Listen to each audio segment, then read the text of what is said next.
Welcome to the deep dive. Today, we're really getting into something quite provocative. We're looking at how we think about civilization itself. Mm. We tend to assume it's our greatest achievement, right? Mm. Laws, culture, safety, all the things that protect us. Standard view, yeah.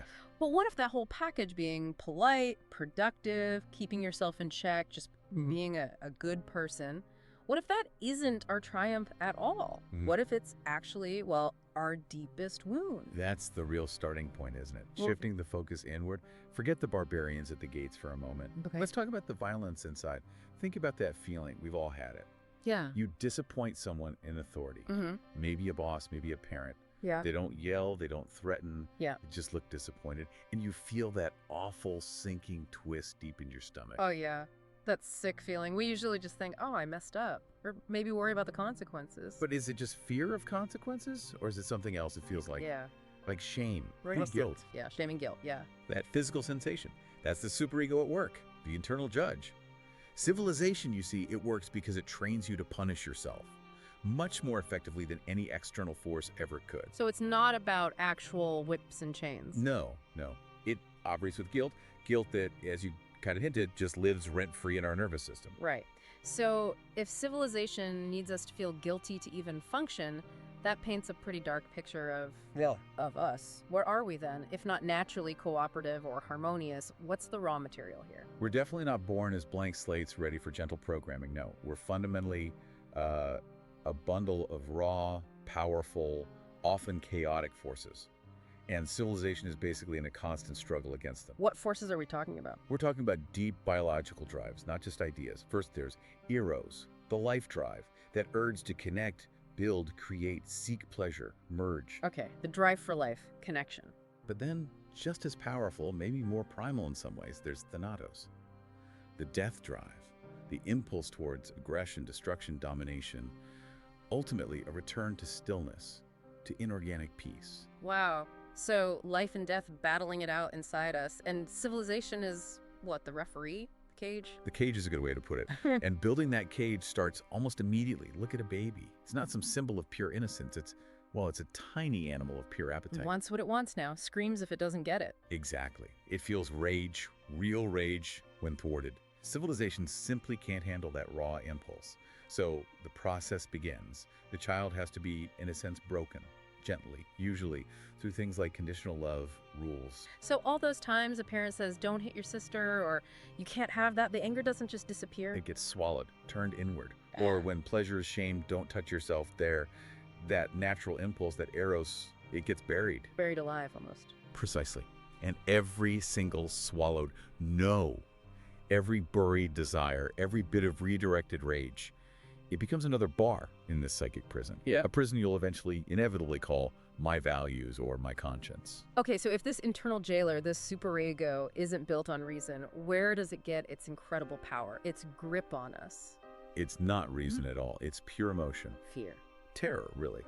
The deep primal terror a helpless child feels at the thought of losing the parent's love. Because for a child, losing love means losing protection, losing life itself. So the parent's voice, the rules, the shoulds and shouldn'ts, they become internalized. They become the conscience, the ghost of authority haunting your mind. Later, we convince ourselves these are our own deeply held principles, our integrity. Oh. But fundamentally, it's the echo of external power, perfectly absorbed. Okay, so if that's how it works individually, what does that mean when you scale it up to society? What is morality then? Is it just a collective guilt trip to keep us all in line? It's essentially the cultural neurosis, yeah. And this leads us to a really, scandalous idea if you follow it through.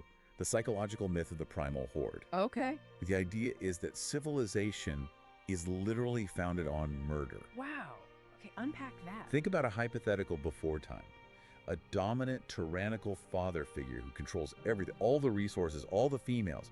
He has absolute power. And the sons, they resent this. They're frustrated. Deeply. So the jealous sons, driven by Thanatos, by that aggressive impulse, they band together, they kill the father, Yeah. and then they devour. Okay, that's intense. But what happens immediately after isn't freedom or celebration. It's overwhelming guilt, absolute psychic terror. They acted on impulse, destroyed the very source of order, and the psychological weight of that crime is unbearable. So the guilt itself forces them to create rules. Exactly. To manage the unbearable guilt, they make a pact, a foundational agreement born from pure remorse.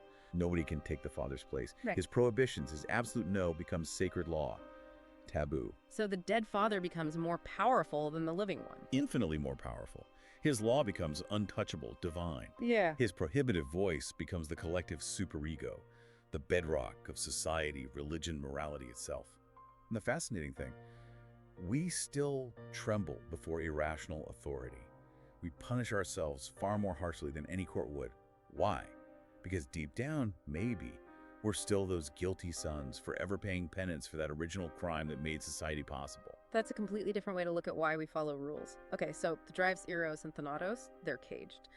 But that energy, it's immense. It has to go somewhere, right? It can't just vanish. It absolutely doesn't vanish. It gets transformed. This is the crucial mechanism. Yeah. Sublimation. It's like psychological alchemy, civilization's greatest trick. Transforming lead into gold, sort of. Transforming raw, dangerous desire into something acceptable, domesticated, even celebrated. We basically trade our wildness, our raw id, for a place at the table, for safety, for status, for that conditional love we crave. Okay, so how does this work? How are specific drives sublimated? Let's start with Eros, the life drive, the pleasure drive. Well, raw Eros is messy. It wants connection and pleasure without strings attached, without schedules or obligations. Culture can't have that. So it says, fine, you want connection, you want validation, earn it, perform. Perform how? The energy gets channeled away from simple pleasure into, well, to work, into achievement, into curated intimacy, romance with rules, marriage as an institution, the cult of the couple, you might say. Love stops being just joy and becomes a kind of duty. We stop playing and start producing. Producing value, producing relationships, producing success. And we call that fulfillment. Okay, what about Thanatos? Aggression, destruction that feels even harder to tame. Oh, it doesn't get tamed. Not really. It just puts on a suit, gets respectable. You got competition. That raw urge to dominate, maybe even physically harm a rival, it gets channeled in the drive to outperform them in business, to climb the ladder. That's Thanatos in a tie. Okay, competition. What else? Justice.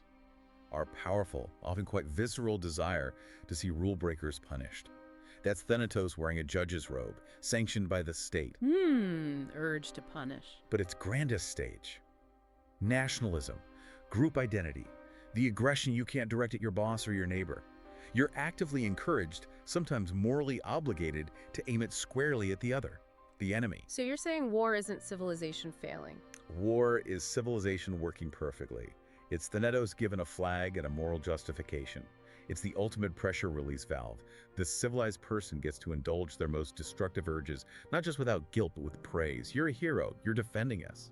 It's civilization's masterpiece, in a dark way. Okay, if all this achievement, all this structure is just a substitute for something raw we've denied, it suddenly makes sense why success can feel so hollow, why there's this constant low hum of dissatisfaction for so many people.